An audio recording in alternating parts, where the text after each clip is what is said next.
Welcome to In Recovery, Shadowboxing with Life on CCPTV, the Emmy Award-winning educational channel of Community College of Philadelphia. I am Dr. Pascal Scoles, Behavioral Health and Human Service, and Director of the Office of Collegiate Recovery at the college. The great irony of existence is that what makes life worth living comes from our dark side. It comes from everything that makes us suffer and ultimately heal. As we struggle with life, we're forced to live more deeply and more fully. Many great stories illuminate the shadow side of life. Great leaders understand this, and this understanding makes them humble and effective human beings. Today, my very special shadow boxer is Sheila Sanders Ford. Thank you. Sheila, how are you? I am well, Pat. Thanks for having me. I think I first met you through our mutual friend, your husband, if I'm not mistaken. Absolutely. Rick. And I don't know much about your story, although I know, you share a life of recovery as Rick does. So I was wondering if you might want to tell us a little bit about your story. Well, not many people know much about my story. I'm pretty much behind the scenes as a change agent. I just make things happen. So my story starts off in Newark, New Jersey. Oh, okay. I was raised in a two-parent home, 2 cars, fence. I thought we had the life of luxury.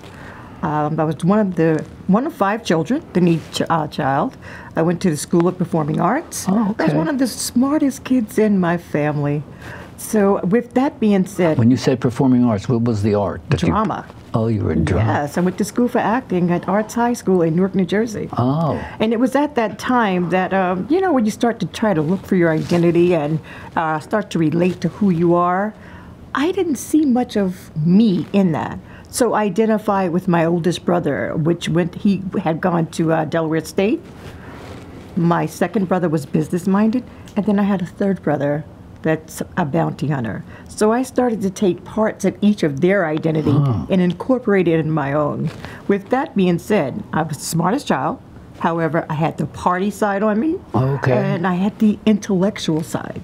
So with all of that being wrapped up, I became Sheila, better known as Grace, under my drama name. Oh, okay. With that being said, I started using marijuana actually in grammar school. Oh, you were was it middle school when you say grammar? Grammar school, yes. 6th, 7th grade. 7th grade. That's when a lot of people do start. Marijuana. Interestingly enough. And that was the identity or the part of the characteristic I had taken from my oldest brother. He was the party guy. His name was Tony. Tony Sanders. Do you know, just as by way of, a lot of people say that marijuana is the gateway drug, and some people attest to that when they record their history, that's the drug that they started with. But I've often felt that it was more like marijuana and alcohol, those two. Well, now that I think about it, alcohol is what we did as children when your parents would have functions at home and you would sneak downstairs to grab what was left over in the bottle and you start taking little sips. So alcohol may be the primary drug before you even reach the marijuana stage. And this happened when you were in what, 6th or 7th grade? 6th, 7th grade. Well, it's interesting because we have to start to instruct parents to spend more time with their children in the middle school. Absolutely. Because they tend to think of it like, oh, when they get to high school, we'll worry about it. But it really has, if you look at the data, it has decreased and went lower and lower and lower, even to the point where some people, 4th, 5th grade, they're talking about it. And as a 6th grade student, my parents never thought I would take that route. So I was able to live that double life, attend school, get great, good grades, and use my marijuana on the side. Yeah. So as I progressed in high school, my addiction progressed. I started buying more alcohol because, again, at the School of Performing Arts, you're up to a different standard. So in that school, they're elitist.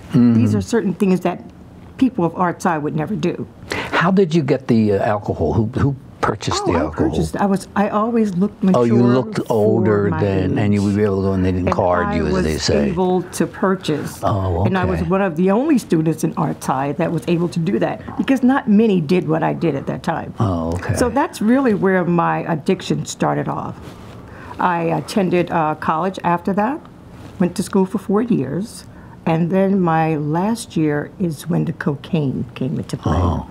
What year was this around? This was in 86. Yeah, that was the cocaine time. This was in 86, where I received a half a gram of cocaine for the graduation gift. Oh, okay. And that's when my addiction really took off. Then I learned how to freebase, which was the worst thing ever. So you were smoking first. I was smoking first. And then you went to Freebase, which is more. Freebase is more toxic, more pure. It hits you right away. I mean, you were snorting first, and then you went to smoking. And then, I mean, my life just changed out of nowhere.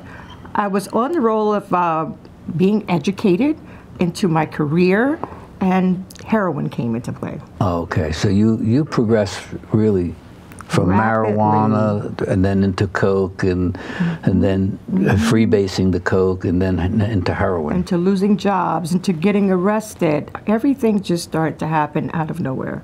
But what I attribute it to is that in life, you're on a certain journey. Mm-hmm.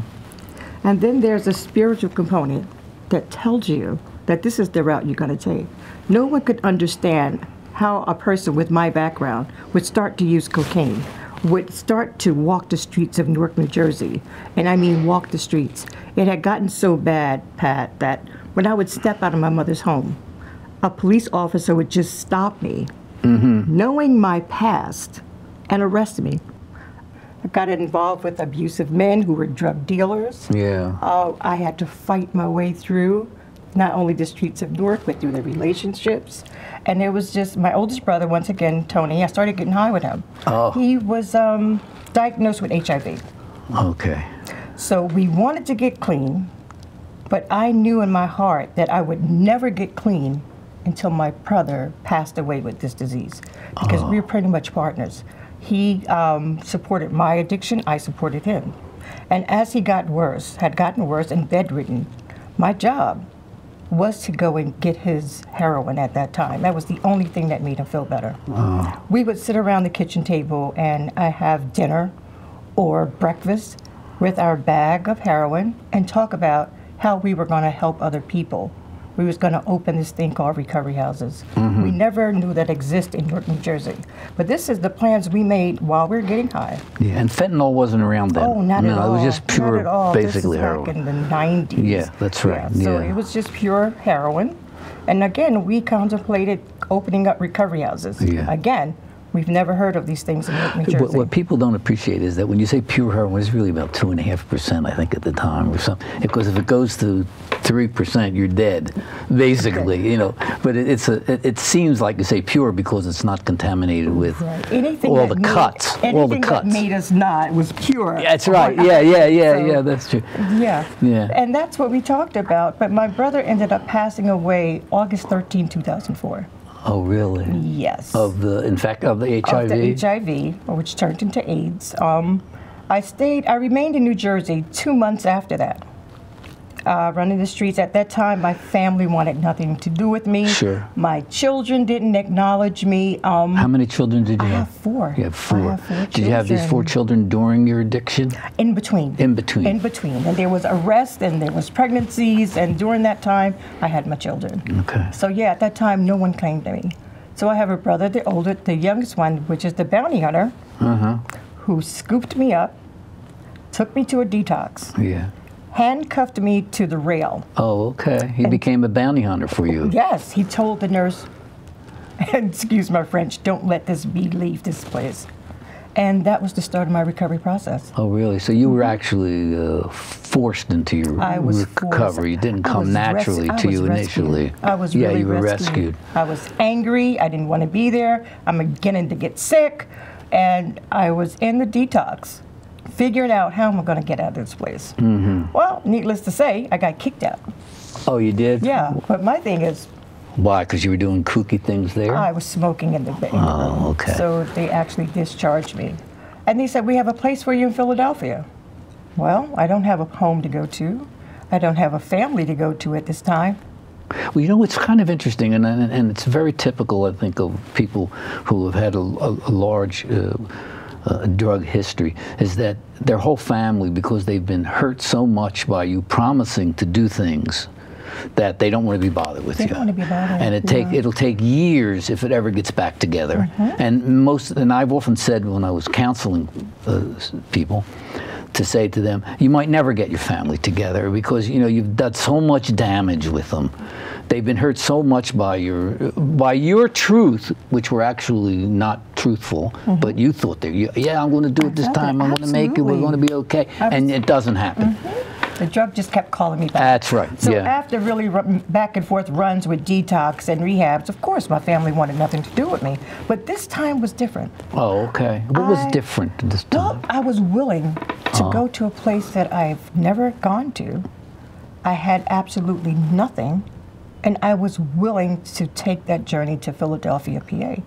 I often wonder, and I've talked with a lot of people, including myself I've talked to, is that what makes it turn for you? I mean, in my case, I think I was in my mid-30s, and for me, it was like, I'm going to die if I keep going here. And my life is more important than this bullshit. If you know what I mean. I know what you mean. I mean, I think that's what got me. I mean, I didn't go into rehab. I just made my will stronger to stop this thing. I don't know. I mean, different people have different paths. I know that. I couldn't die. I tried several times to overdose. I mean, with the heroin in one plate and the cocaine, and I would just consume so much. I'd pass out, end up waking up. So after realizing that it's not my life to do, and that God had something more for me, either I'm going to get better or I'm going to continue to torture myself and abuse myself this way. Let me go to Philadelphia and see what's going on. So upon me leaving from Newark, New Jersey, I didn't contact my family to say, oh, I'm going to do it this time. I had no contact at all. It wasn't until 5 months later that they realized, and they searched for me, that I contacted them to let them know that I was here and how much time I had clean and what I was doing. I started attending, came to Recovery House. I started attending Northeast Treatment Center. Oh, I know, NET. Yes, NET. I hated going to the NET on a daily basis. Well, it's a confrontational mode. I mean, they knew nothing about what they were doing. They knew nothing about me. I challenged the counselors who challenged me back, and that was my aha moment. I ended up opening recovery houses called People About Change. So I left the NET at 11 months and opened up not only one, but we had 6 locations in one apartment building. Oh, okay. That's how you're giving back. That's how I give back. And that's pretty much the story. And to today, I'm still with Northeast Treatment. I've gone back to school to not only get a bachelor's degree in behavioral health, but I'm now working on my master's degree. Oh, congratulations. Thank you so much. Where are you working at Lincoln? The Their MHS program? MHS, yes. Yeah. So that's what I'm doing today. And I work closely with my husband as a change agent. Sure. To show people strengths and recovery. And he's not an easy person to work closely with. Not at all. That's why I can easily focus on my work so that he can focus on his. Yeah, you know, I want to end just with this statement because we're going to end. Is that sometime, God puts us together for different reasons. And I had spoken to Rick many times, and I spoke to you today about the need for recovery houses for people who are at community college and need both a treatment plan and a recovery plan. And maybe this show will initiate some of that discussion in the future. I'm hopeful. I would like to thank my special guest, Sheila Sanders Ford, for being here. I would also like to thank you, the viewers, for tuning in. You have been watching the In Recovery Shadowboxing with Life on CCPTV, the Emmy Award-winning educational channel of Community College of Philadelphia. I am Dr. Pascal Scoles, Professor of Behavioral Health and Human Services, and Director of the Office of Collegiate Recovery. See you next time.